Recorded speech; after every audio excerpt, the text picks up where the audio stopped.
ஆமாம், நான் அதை உறுதியாக நம்புகிறேன் என்றார் பிரபாகரன்.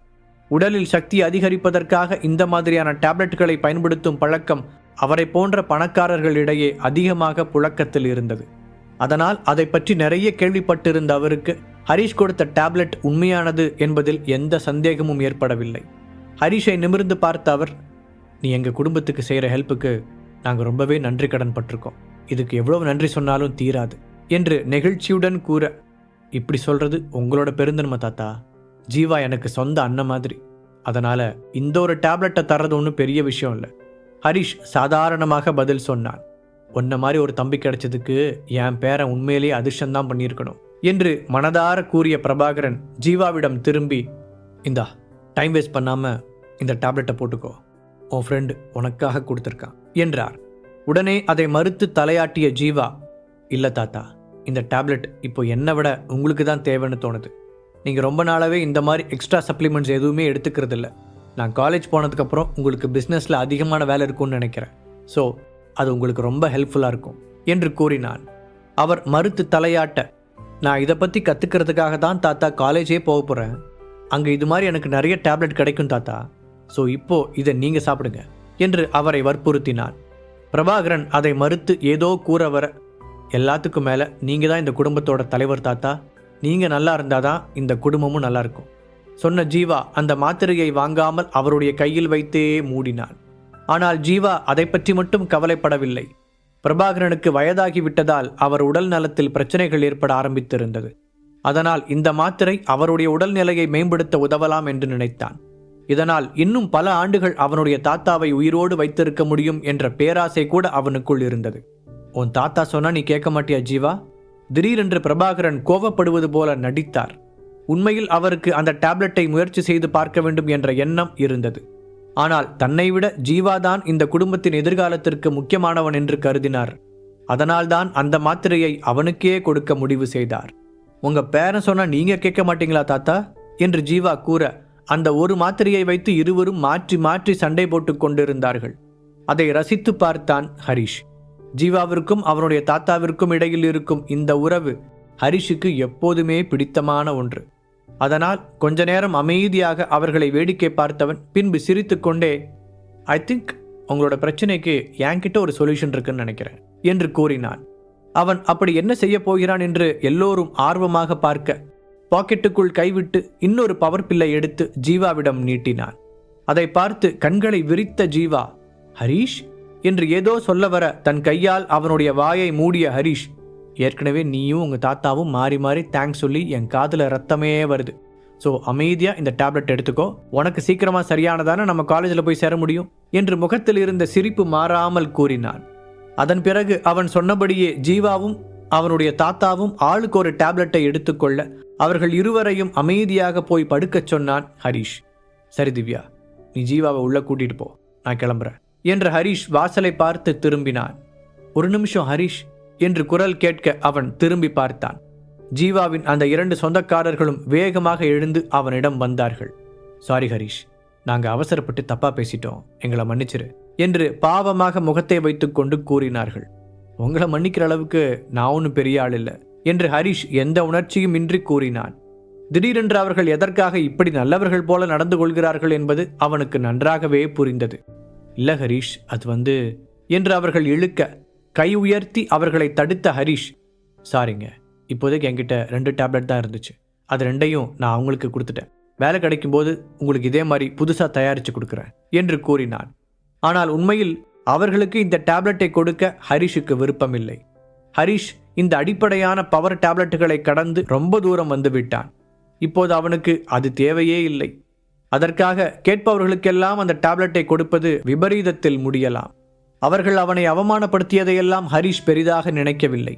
ஆனால் அவர்கள் நடந்து கொண்ட விதத்திலேயே அவர்களுடைய குணம் என்ன என்பது ஹரிஷுக்கு புரிந்துவிட்டது. அவர்கள் யாரையாவது பழிவாங்குவதற்கு இந்த சக்தியை பயன்படுத்தினால் என்ன செய்வது என்று நினைத்தான். ஜீவாவின் அந்த உறவினர்களுக்கு ஹரிஷின் இந்த எண்ணம் தெரியாது என்பதால் தேங்க்ஸ் ஹரிஷ் என்று கூறினார்கள். தலையாட்டிவிட்டு புறப்பட்ட ஹரிஷ் நேராக தன்னுடைய சீக்ரெட் பிளேஸிற்கு சென்றான். இங்கு கொஞ்ச நேரத்திலேயே ஜீவாவிற்கும் அவருடைய தாத்தாவிற்கும் அந்த டேப்லெட்டை சாப்பிட்ட பலன் தெரிந்தது. ஜீவாவால் நன்றாக கையை மடக்கி நீட்ட முடிந்தது. அவனை பார்க்க வந்த பிரபாகரன் பேரன் நன்றாக இருப்பதை பார்த்து மகிழ்ச்சி அடைந்தார். ஹரிஷின் மீதான தன் நம்பிக்கை வீண் போகவில்லை என்பதில் அவருக்கு சந்தோஷமாக இருந்தது. அதே நேரத்தில் தன்னுடைய லேபுக்கு சென்ற ஹரிஷ் 8 பவர் பில்களை தயாரித்து ஒரு டப்பாவில் போட்டுக்கொண்டான். அதன் பிறகு பொறுமையாக தியானா மீடியாவிற்கு கிளம்பி வந்தவன் நிகிதாவை அழைத்தான்.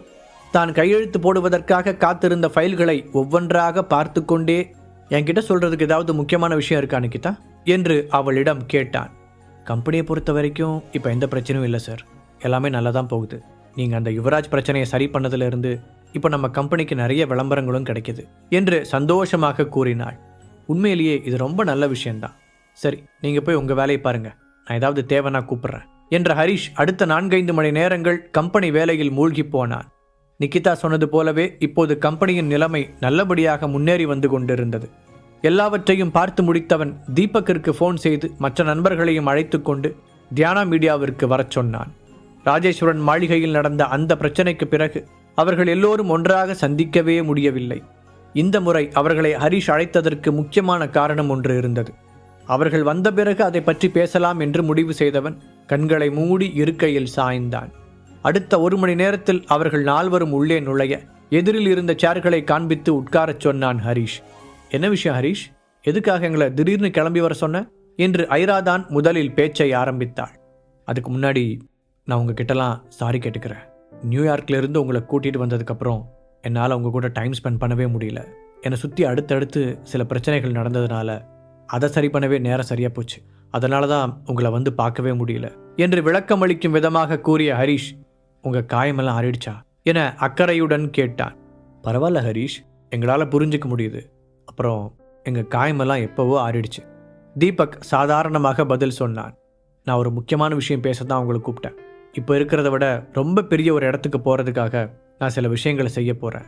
அந்த பாதையில் சேர்றதுக்கு நீங்களும் ரெடியாக இருக்கீங்களான்னு தெரிஞ்சுக்கிறதுக்காக தான் உங்களை கூப்பிட்டேன் நிதானமாக கூறிய ஹரிஷ் பதிலுக்காக அவர்களுடைய முகத்தை பார்த்தான். அவன் இப்படி சொன்னதை கேட்டதும் அவர்கள் 4 ஒருவர் முகத்தை ஒருவர் பார்த்து கொண்டனர்.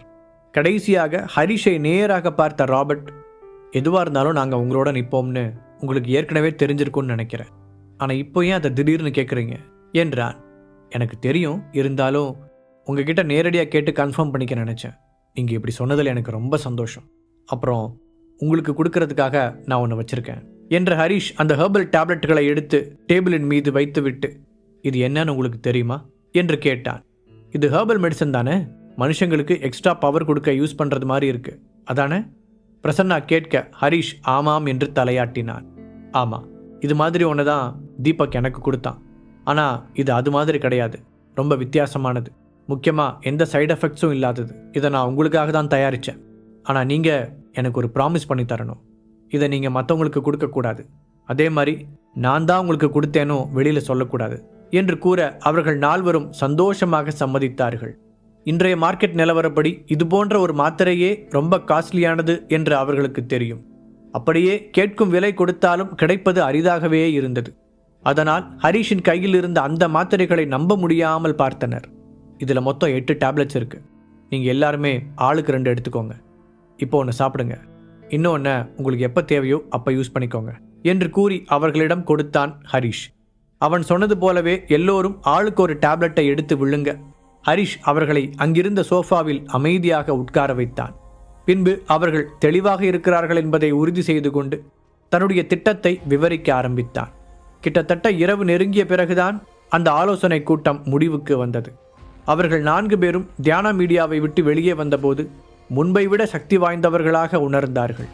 ஜன்னல் பக்கத்தில் நின்று அவர்கள் செல்வதை பார்த்த ஹரிஷ், என் சாம்ராஜ்யத்தை உருவாக்குறதுக்கான முன்னோட்டமா இந்த சிட்டியை என்னோட கண்ட்ரோலுக்கு கொண்டு வரதுக்கான முதல் ஸ்டெப்பை சக்ஸஸ்ஃபுல்லாக எடுத்து வச்சிட்டேன்னு நினைக்கிறேன் என்று தனக்குள் முணுமுணுத்து கொண்டான்.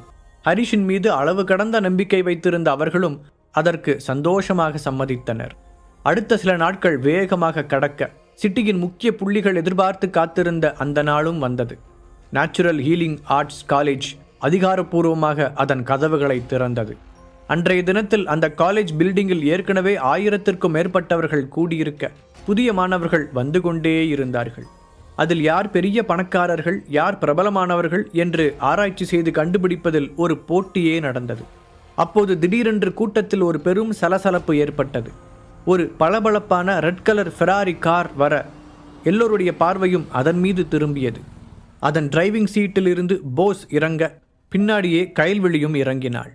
இறங்கியவுடன் போஸ் பெண்கள் நிற்கும் திசையில் ஒரு பறக்கும் முத்தத்தை அனுப்ப அதை பார்த்த கயல்விழி முகத்தை சுளித்தாள். போஸ் இங்கு வருவதற்காகவே முதல் நாள் அந்த காரை வாங்கியிருந்தான். அப்போதுதான் எல்லோருடைய கவனமும் தன் மீது திரும்பும் என்று நினைத்தான். ஆனால் அவன் சந்தோஷமாக கையசைத்து கொண்டிருக்கும் போதே இறக்குமதி செய்யப்பட்ட இன்னொரு வெளிநாட்டு கார் அங்கே வந்தது. அந்த காரை ஓட்டி வந்தவர் எல்லோருக்கும் தெரிந்த பிரபலமான ஒரு ரேஸ் கார் பிளேயர் என்பதால் இப்போது போஸை கண்டுகொள்ள யாருக்கும் நேரமில்லை. எல்லோரும் அந்த காரையும் அதில் வந்த ஆளையும் எடை போடத் தொடங்கிவிட்டார்கள். அதற்குள் பிளாக் கலர் மெர்சிடிஸ் கார் ஒன்று உள்ளே வர அங்கிருந்தவர்கள் அதை பார்த்து ஆச்சரியத்துடன் வாயை பிளந்தனர். நல்ல வேளையாக அந்த காலேஜ் சென்னையின் புறநகர் பகுதியில் திறக்கப்பட்டது. இல்லாவிட்டால் சிட்டி முழுவதும் டிராஃபிக் ஜாம் ஏற்பட்டு பெரிய கலவரமே நடந்திருக்கும். எல்லோரும் பார்த்து கொண்டு இருக்கும் பொழுதே ஒரு பெரிய கார் நிறைய வந்திறங்கிய பாடிகார்டுகள் கூட்டத்தை விலக்கி பாதையை சரி செய்ய, அப்படி யார் வரப்போகிறார்கள் என்பதை பார்க்கும் ஆர்வம் அவர்களுக்கு அதிகரித்தது. அங்கிருந்த மாணவர்கள் எல்லோருமே பணக்கார மட்டத்தைச் சேர்ந்தவர்கள்தான் என்றாலுமே இது கொஞ்சம் அதிகப்படியாகவே இருந்தது. அவர்கள் ஒவ்வொருவரும் அது யாராக இருக்கும் என்று தங்களுக்குள் யூகிக்க முயன்று கொண்டிருக்க ஒரு கிரீன் கலர் லாம்போகினி சர் என்று வந்து நின்றது. பாடிகார்டுகளின் ஒருவர் ஓடி வந்து காரின் கதவை பணிவாக திறக்க மிக ரிச்சான ட்ரெஸ் அணிந்திருந்த ஒரு அழகான இளம் பெண் அதிலிருந்து இறங்கினாள். பூஜா சச்சிதானந்தம் தங்கள் காலேஜில் சேர்ந்திருப்பதை யாராலும் நம்பவே முடியவில்லை. அவள் கேரளாவின் மிகப்பெரிய பணக்கார குடும்பத்தைச் சேர்ந்தவள். அவளின் அப்பாவிற்கு நாடு முழுவதும் ஏகப்பட்ட கம்பெனிகளும் ஏராளமான பிஸ்னஸ்களும் இருந்தது. பிஸ்னஸ் மற்றும் பாலிடிக்ஸ் இரண்டிலுமே அவருடைய அப்பா பெரிய இடத்தை பிடித்திருந்தார். அவர் தன்னுடைய மகளை இங்கு அனுப்பியதில் ஆச்சரியப்பட எதுவுமே இல்லை. அப்போது சடனாக வானத்தில் ஹெலிகாப்டர் சத்தம் கேட்க அங்கே 3 ஹெலிகாப்டர்கள் ஒன்றன் பின் ஒன்றாக பறந்து வந்து கொண்டிருந்தது. அந்த கல்லூரியில் இருந்த பெரிய ஃபுட்பால் கிரவுண்டில் வந்து நின்ற அந்த ஹெலிகாப்டர்களில் இருந்து கொஞ்சம் பேர் இறங்கினார்கள். இதையெல்லாம் பார்ப்பதற்கே ஒரு சுவாரஸ்யமான கமர்ஷியல் திரைப்படம் போல இருந்தது. அப்போது மெயின் பில்டிங்கின் முன்னால் போடப்பட்டிருந்த பெரிய மேடையை நோக்கி ஒரு நடுத்தர வயதுக்காரர் படிகளில் ஏறினார். மைக்கை சில முறை தட்டி டெஸ்ட் செய்த அவர், முதல்ல நீங்கள் எல்லாரும் எங்களோட இந்த பெஸ்ட் காலேஜை உங்களோட ஃப்யூச்சருக்காக செலக்ட் பண்ணதை நினச்சி நாங்கள் சந்தோஷப்படுறோம். இங்கே நீங்கள் எதிர்பார்த்ததை விட எல்லாமே கிடைக்கும். அதே சமயம் எங்களோட ரூல்ஸ் அண்ட் ரெகுலேஷன் ரொம்பவே கடுமையாக இருக்கும். அதை எல்லாரும் மனசில் வச்சுக்கணும்னு கேட்டுக்கிறேன் என்று கூறிவிட்டு அமர்ந்தார். அதன் பிறகு கல்லூரி அதிகாரிகள் அங்கு வந்திருந்தவர்களை 4 குழுக்களாக பிரித்து அவர்களுக்கான கிளாஸ் டீட்டெயில்ஸ் அடங்கிய கேட்டலாகை வழங்கினார்கள். ஸ்டூடெண்ட்ஸ் எல்லோரும் அவர்களுக்கு கொடுக்கப்பட்ட கேட்டலாகை வைத்து தங்களுக்கு ஒதுக்கப்பட்ட இடத்தை நோக்கி நகரத் தொடங்கினார்கள். சரியாக அப்போதுதான் காலேஜின் உள்ளே வந்த ஹரிஷ் பார்க்கிங்கில் காரை நிறுத்திவிட்டு கீழே இறங்கினான். ஹரிஷ், நான் பார்த்ததுலேயே ஸ்லோவான டிரைவிங் உன்னோட தான். இந்த மாதிரி ஒரு ஸ்போர்ட்ஸ் கார் எப்படி உன்னால் இவ்வளோ ஸ்லோவாக ஓட்டிட்டு வர முடிஞ்சுது என்று காரை விட்டு இறங்கும் போதே ஜீவா ஹரிஷை கிண்டல் செய்தான். நெக்ஸ்ட் டைம் வேணா நீ ஓட்ட. மெயின் ரோட் வழியாக வர வேண்டாம், சுற்றி போகலாம், அப்போ தான் டிராஃபிக் இல்லாமல் சீக்கிரமாக போய் சேர்ந்துடலான்னு ஐடியா சொன்னது நீ தானே. இப்போது மெயின் ரோட் வழியாக வரதை விட 1.5 மணி நேரம் அதிகமானதான் மிச்சம். ஹரிஷ் சலித்து கொண்டே கூற, காலேஜை சிட்டியை விட்டு இவ்வளோ அவுட்டரில் கொண்டு வந்து கட்டி வைப்பாங்கன்னு நான் எனக்கு கனவாக கண்டேன் என்று ஜீவா பதில் சொன்னான். அதற்குள் அங்கிருந்த கூட்டத்தை பார்த்த ஹரிஷ் மலைத்து போனான். ஏன்னா இவ்வளோ பேர் இருக்காங்க? வாய்விட்டு சொன்ன அவன் பேசாமல் திரும்பி போய்விடலாமா என்று கூட யோசித்தான். ஆஹா, ஆல்ரெடி எல்லாரும் வந்துட்டாங்க போல, நாம தான் லேட்டு. அங்கே பாரு, கிளாஸ் பிரித்து கேட்லாக் கொடுத்துட்ருக்காங்க. சீக்கிரம் வா, நம்ம கிளாஸ் என்னன்னு பார்ப்போம் சொன்ன ஜீவா ஹரிஷின் கைகளை இழுத்து கொண்டு வேகமாக நடக்க முயற்சித்தான். இப்போது அவனுக்கு ஓரளவு நன்றாகவே குணமாகி இருக்க பேலன்ஸ் கிடைப்பதற்காக ஒரு கையில் மட்டும் ஸ்டிக் இருந்தது. அதுவும் பேருக்குத்தான். பொறு ஜீவா, ஏற்கனவே அங்கே நெருக்கி அடிச்சுட்டு நின்றுட்டுருக்காங்க. நாம் கொஞ்சம் நிதானமாகவே போகலாம். முதல்ல அந்த கூட்டம் கலையட்டும். எப்படி இருந்தாலும் இன்றைக்கி ஃபர்ஸ்ட் டேங்கிறதுனால கிளாஸ் எதுவும் எடுக்க மாட்டாங்க. சும்மா அரேஞ்ச்மெண்ட்ஸ் மட்டும்தான் நடக்கும். ஸோ அவசரப்படாமல் மெதுவாகவே போகலாம் என்று ஹரிஷ் ஜீவாவை பிடித்து நிறுத்தினான். ஹரிஷின் கையை கெட்டியாக பிடித்து கொண்ட ஜீவா அவன் சொன்னது போலவே கொஞ்சம் மெதுவாக நடக்க ஆரம்பித்தான். அதற்குள் அவர்களுக்கான கிளாஸ் ரூம் பற்றிய விவரங்கள் அவர்களுடைய மொபைல் போன்களிலேயே மெசேஜ்களாக வந்து விழ ஹரிஷும் ஜீவாவும் அதை திறந்து பார்த்தனர். 2 பேருக்கும் ஒரே கிளாஸ் ரூம் வர ஜீவாவின் முகம் மலர்ந்தது. ஹரிஷ், நாம் நினச்ச மாதிரியே 2 பேருக்கும் ஒரே கிளாஸ் ரூம்டா உற்சாகமாக கூறியவன் ஹரிஷின் முதுகில் தட்டினான். என் கூட ஒரே கிளாஸ் வர்றது உனக்கு அவ்வளோ சந்தோஷமா இருக்கா? எதுக்கும் ஃபர்ஸ்ட் செமஸ்டர் வரைக்கும் வெயிட் பண்ணுவோம். அதுக்கப்புறமும் நீ இதே வார்த்தையை சொன்னேன்னா அப்போ நான் சந்தோஷப்படுறேன். கிண்டலாக சொன்ன ஹரிஷின் குரலிலும் ஜீவாவிடம் தெரிந்த அதே உற்சாகம் வெளிப்பட்டது. இதற்கிடையில் அங்கிருந்த பாதுகாப்பு ஏற்பாடுகளை கவனித்த ஹரிஷ், இங்கே இவ்வளோ பலமாக காவல் போட்டிருக்கும் போது நான் எப்படி அந்த ஃபார்முலாவை திருட முடியும்? அந்த தலைவி என்ன நினச்சிக்கிட்டு இந்த வேலையை நம்மக்கிட்ட கொடுத்தாங்க என்று யோசித்தான். அப்போது அவனுக்கு மிகவும் பரிச்சயமான குரல் ஒன்று பின்னால் இருந்து கேட்க வேகமாக திரும்பி பார்த்த ஹரிஷ் திகைத்து போனான். ஏனென்றால் அங்கு ஹரி என்று உற்சாகமாக அழைத்தபடி ஓடி வந்தது அவனுடைய ஆருயிர் மனைவி சந்தனா. இவங்க இங்க என்று அவன் அதிர்ச்சி அடையும் போதே அருகில் வந்திருந்த அவள், எப்படி இருந்தாலும் நீங்க வருவேன்னு எனக்கு தெரியும் ஹரி என்று அவனுடைய கைகளை பிடித்து கொண்டு சந்தோஷமாக கூறினாள். அதோடு வேகமாக அவனுடைய காதுக்கு பக்கத்தில் போய், ப்ளீஸ் ப்ளீஸ் என் மேலே கோவப்படாத, நான் ஏதோ கன்ஃபியூஷனில் அப்படிலாம் பண்ணிட்டேன், இனிமேல் சத்தியமாக அப்படிலாம் நடந்துக்க மாட்டேன், உன் மேலே ப்ராமிஸ் என்று பாவமாக முகத்தை வைத்து கொண்டு கூறினாள். ஹரிஷ் அவளுக்கு எந்த பதிலுமே சொல்லாமல் மௌனமாக நின்றான். அவனுடைய முகம் இறுக்கமாக கல் போன்று மாறியிருக்க அது சந்தனாவை அச்சுறுத்தியது. அதற்குள் சந்தனாவை பார்த்த ஜீவா, ஹாய் சந்தனா, நீ இங்கே வருவேன்னு எதிர்பார்க்கவே இல்லை, என்ன ஒரு சர்ப்ரைஸ் என்று சந்தோஷமாக வரவேற்றான். அவன் முகத்தில் சந்தனாவை பார்த்த உண்மையான மகிழ்ச்சி தெரிந்தது. அப்போதுதான் ஹரிஷின் பக்கத்தில் நின்றிருந்த ஜீவாவை கவனித்த சந்தனா அதிர்ச்சி அடைந்தாள். ஜீவா, இப்போ நீங்க நல்லா இருக்கீங்களா என்று கேட்டவளுக்கு அவன் இவ்வளவு சீக்கிரமாக குணமானதை நினைத்து திகைப்பாக இருந்தது. கடைசியாக ஹரிஷ் அவளை திட்டிவிட்டு சென்ற பிறகு குற்ற உணர்ச்சி தாங்க முடியாமல் ஹாஸ்பிட்டலுக்கு சென்று ஜீவாவை பற்றி விசாரித்தாள். அப்போதுதான் அவனுக்கு எந்த அளவுக்கு அடிபட்டு இருந்தது என்பது சந்தனாவிற்கு தெரிய வந்தது. ஹரிஷ் ஏன் அவ்வளவு கோபப்பட்டான் என்பதை புரிந்து கொண்டவளுக்கு அழுகைதான் வந்தது. எந்த முகத்தை வைத்துக்கொண்டு ஜீவாவை பார்ப்பதென்று சங்கடப்பட்டவள் அவனுடைய ரூமிற்கு செல்லாமலேயே திரும்பிவிட்டாள். அதையெல்லாம் நினைத்து பார்த்தவளுக்கு அந்த நிலைமையில் இருந்த ஜீவா இவ்வளவு சீக்கிரம் சரியாகி நடக்க ஆரம்பித்து விட்டான் என்பதை நம்பவே முடியவில்லை. நான் நல்லா இருக்கேன் சந்தனா, ஹரிஷ் கொடுத்த ஹெர்பல் டேப்லெட்ஸ் தான் என்னை இந்த அளவுக்கு சீக்கிரமாக குணமாக்குச்சு என்று தன் கைகளை வளைத்து காட்டியபடி பெருமையாக சொன்னான் ஜீவா. ஹரிஷ் கொடுத்த டேப்லெட்ஸ் ஜீவாவின் கை கால்களை சரிபடுத்தியது மட்டுமல்லாமல் அவனுடைய தழும்புகளையும் இல்லாமல் செய்திருந்தது. அவனை சங்கடத்துடன் பார்த்த சந்தனா, ரியலி சாரி ஜீவா, என்னால் தானே உங்களுக்கு இப்படி அடிபட்டுச்சு. அதுவும் இல்லாமல் அன்னைக்கு நான் உங்ககிட்ட ரொம்ப மரியாதை குறைவாக வேற நடந்துக்கிட்டேன், என்னை மன்னிச்சிருங்க என்று மனதார மன்னிப்பு கேட்டாள். அவளால் அடிபட்டு கோமாவிற்கே சென்று வந்த பிறகும் ஜீவா இவ்வளவு சகஜமாக பேசியது அவளுடைய குற்ற உணர்ச்சியை அதிகப்படுத்தியது. பரவாயில்ல சந்தனா, நீ ஒன்றும் வேணும்னு செய்யலையே, அதான் இப்பெல்லாம் சரியாயிடுச்சே, நான் தான் மறுபடியும் பழையபடி எந்திரிச்சு நடக்க ஆரம்பிச்சிட்டேனே, ஸோ அதை நினச்சி நீ ரொம்ப ஃபீல் பண்ணாத என்று சாதாரணமாக சொன்ன ஜீவா, அது மட்டும் இல்லாமல் என்னோட உயிரே போனாலும் என் பெஸ்ட் ஃப்ரெண்டோட ஒய்ஃபுக்கு ஆபத்து வர்றதை எப்படி என்னால் பார்த்துட்டு இருக்க முடியும் என்று அவளை சமாதானப்படுத்தவும் செய்தான். அவன் சொன்னதை கேட்டு சந்தனா மெதுவாக சிரித்தாள்.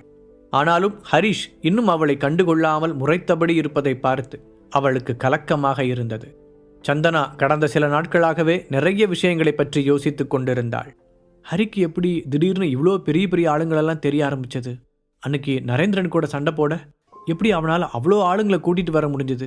இதுக்கிடையில் அவையன் ஜெயிலுக்கு போனா? அப்படி ரவுடி மாதிரி யார் கூடவோ ரோட்டில் சண்டை போடுற ஆளெல்லாம் கிடையாதே என்று அவளுக்குள் அடுக்கடுக்காக கேள்விகள் எழுந்தது. இருந்தாலும் இதற்கு பின்னாலெல்லாம் ஏதாவது ஒரு நியாயமான காரணம் இருக்கும் என்று நினைத்தவள் தான் அவசரப்பட்டு விட்டதை உணர்ந்தாள். ப்ளீஸ் ஹரிஷ், நான் செஞ்சது எல்லாமே தப்பு தான், எனக்கு புரியுது. இதுக்கு மேலே கண்டிப்பாக நான் இப்படிலாம் நடந்துக்கவே மாட்டேன்னு நான் இப்படி உங்ககிட்ட ப்ரூவ் பண்ணுறது என்று அவனுடைய கையை பிடித்து கொண்டு பரிதாபமாக கெஞ்சினாள். ஆனால் ஹரிஷோ அவளிடமிருந்து கையை விலக்கிக் கொண்டான். அவனுக்கு இந்த நிமிடம் வரை சந்தனாவின் மீது இருந்த கோபம் தீரவில்லை. சில வருடங்களுக்கு முன்னால் அவன் ராஜேஸ்வரன் குடும்பத்தில் இருந்து பிரிந்தபோது அவனுக்கு நெருக்கமான நண்பர்கள் என்று யாரும் இல்லை. தீபக், ஐரா என்று இருந்த சிலரிடமும் மொத்தமாக விலகியிருந்தான். இந்த சிச்சுவேஷனில் சந்தனாவை கல்யாணம் செய்து அவள் வீட்டிலேயே இருந்தபோது சுற்றியிருந்த எல்லோருமே அவனை இழிவாக பார்த்தனர். அவனோடு ஃப்ரெண்ட்ஷிப் வைத்துக் கொள்வது தங்களுக்கு அவமானம் என்று நினைத்தனர்.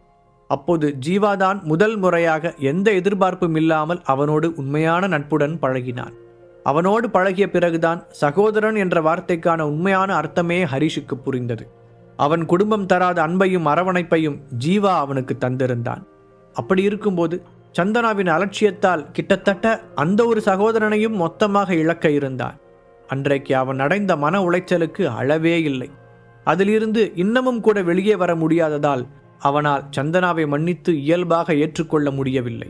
ஹரிஷின் முகத்தை கவனித்த ஜீவா அவனுடைய மனதில் ஓடுவதை புரிந்து கொண்டான். அதனால் இருவருக்கும் தனிமை கொடுக்க நினைத்தவன் மெதுவாக அங்கிருந்து விலகிச் சென்றான். ஆனால் அதற்குள் அங்கு வந்த போஸ் ஹரிஷையும் சந்தனாவையும் பார்த்து கிண்டலாகச் சிரித்தான். ஆமா, நீங்க 2 பேரும் இங்க என்ன பண்றீங்க? ஏன் ஹரிஷ், உன்னோட ஒய்ஃபையும் வீட்டை விட்டு வெளியே அனுப்பிட்டதா கேள்விப்பட்டேன். பாவம், இப்போ சாப்பாட்டுக்கே கஷ்டமா இருக்குல்ல, அதான் உன் ஒய்ஃபை வேலைக்கு அனுப்பி வச்சு அந்த காசில் சொகுசா வாழ்றியா என்று நக்கலாக கேட்டான்.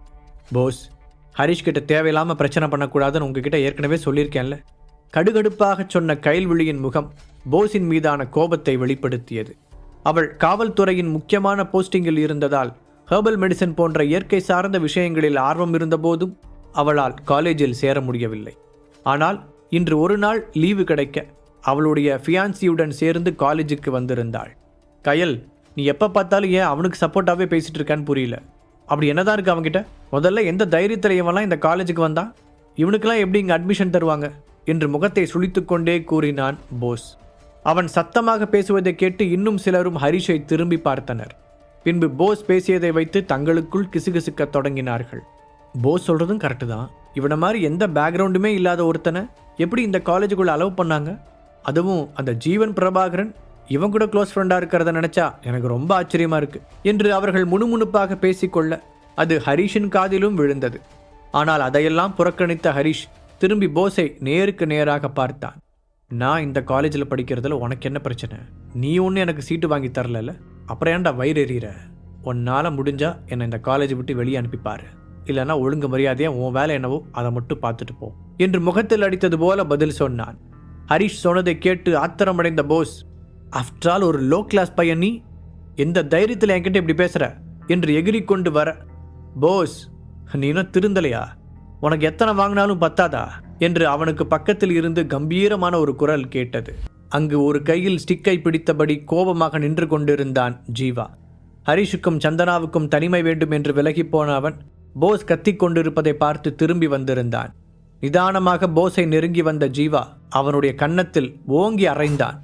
அதை பார்த்து அங்கிருந்த எல்லோரும் அதிர்ச்சி அடைய போஸின் முகம் அவமானத்தில் சிவந்தது. கன்னத்தை பிடித்துக்கொண்டே ஜீவாவை தயக்கத்துடன் பார்த்தவன், ஜீவா, நான் உங்ககிட்ட பேசல, இந்த இடியட் ஹரிஷ் கிட்ட தான் பேசிகிட்டு இருந்தேன் என்று மெதுவாக சொன்னான். ஹரிஷ் என்னோட தம்பி மாதிரின்னு நான் ஆல்ரெடி பல தடவை உங்ககிட்ட சொல்லிட்டேன். அதுக்கப்புறமும் நீ அவங்ககிட்ட பிரச்சனை பண்ணா அது என்கிட்ட பண்ணுற மாதிரி தான் என கோபம் குறையாமல் சொன்ன ஜீவா போஸின் நெஞ்சில் கை வைத்து தள்ளினான். அதையெல்லாம் வேடிக்கை பார்த்து கொண்டிருந்த மற்ற ஸ்டூடெண்ட்ஸ் யாரும் போஸை காப்பாற்ற முன்வரவில்லை. ஜீவாவை பற்றி முன்பே அறிந்தவர்களுக்கு அவனுடைய கோபத்தை பற்றியும் நன்றாகவே தெரியும். அவனுடைய கோபம் தங்கள் மேல் திரும்புவதை அவர்கள் யாரும் விரும்பவில்லை. அப்போதும் ஜீவா ஆத்திரம் அடங்காமல் மீண்டும் போஸை அடிக்கப் போக ஹரிஷ் அவனை தடுத்து நிறுத்தினான். நாய் கொலைக்குதுங்கிறதுக்காக நாமளும் திரும்ப கொலைக்கணும்னு அவசியம் இல்லை ஜீவா. இந்த மாதிரி ஒருத்தன் கூட சண்டை போடுறது நமக்கு தான் அவமானம். நான் அவனுக்கு ஒரு சின்ன பாடத்தை கற்றுக் கொடுக்குறேன் என்ற ஹரிஷ் எழுந்திருக்க முயற்சி செய்து கொண்டிருந்த போஸின் இடுப்பில் ஒரு உதை விட்டான். இதனால் போஸ் மறுபடியும் கீழே உருண்டு விழ, சாரி போஸ், என்னன்னு தெரியல, இப்போல்லாம் அடிக்கடி என்னோட கால் வலிக்குது, அதனால் லேசாக உதறினேன், அது ஓ மேலே பட்டுருச்சு என்று கேலியாக சொன்ன ஹரிஷ் அவனை அலட்சியமாக பார்த்தான். நீங்கள் 2 பேரும் நெருப்போட விளையாடிக்கிட்டு இருக்கீங்க போஸ் பல்லை கடித்தபடி கூற அதை கேட்டு ஜீவாவும் ஹரிஷும் சத்தமாக சிரித்தனர். அப்போ தண்ணி ஊற்றி அணைச்சிட வேண்டியதுதானே ஜீவா கிண்டலாக கூற அதை கேட்டு அங்கிருந்தவர்களும் சேர்ந்து சிரிக்க போஸின் முகம் கருத்தது. கைல்விழியால் அதற்கு மேல் பொறுத்து கொள்ள முடியவில்லை. கீழே கிடந்த போஸை எழுப்பி தனக்கு பின்னால் நிறுத்தி கொண்டவள், ஹரிஷ், ஜீவா, நீங்கள் 2 பேரும் பப்ளிக் பிளேஸில் இப்படி தான் நடந்துக்குவீங்களா? போதும், இதோடு நிறுத்திக்கோங்க என்று எச்சரிப்பது போல கூறினாள். அவளுடைய பார்வை ஜீவாவை எரித்தது. கயலும் ஜீவாவும் பரம எதிரிகள் என்பது ஒரு சிலருக்கு மட்டுமே தெரியும். எல்லோரும் சேர்ந்து ட்ரிப்புக்கு போன போது கூட ஜீவாவிடம் ஒரு வார்த்தை கூட பேசவில்லை. பிஸ்னஸ் மேனான ஜீவா சரி தவறு என்பதை தாண்டி அவனுடைய பிஸ்னஸ்க்காக சில விஷயங்களை செய்ய அது போலீஸான கைல்விழியின் பார்வையில் தவறாக தெரிந்தது. அதனால் ஆரம்பத்திலிருந்து அவர்கள் இருவருக்கும் ஏதாவது உரசல் ஏற்பட்டு கொண்டே இருக்க ஜீவாவை பற்றி கைல்விழியின் மனதில் ஒரு தவறான பிம்பம் உருவாகியிருந்தது. அவளை பொறுத்தவரை ஜீவா போலீஸுக்கு தலைவலியை ஏற்படுத்தும் ஒரு பணக்கார பிஸ்னஸ் மேன். அதுவே அவள் ஜீவாவை வெறுக்க காரணமாகவும் இருந்தது.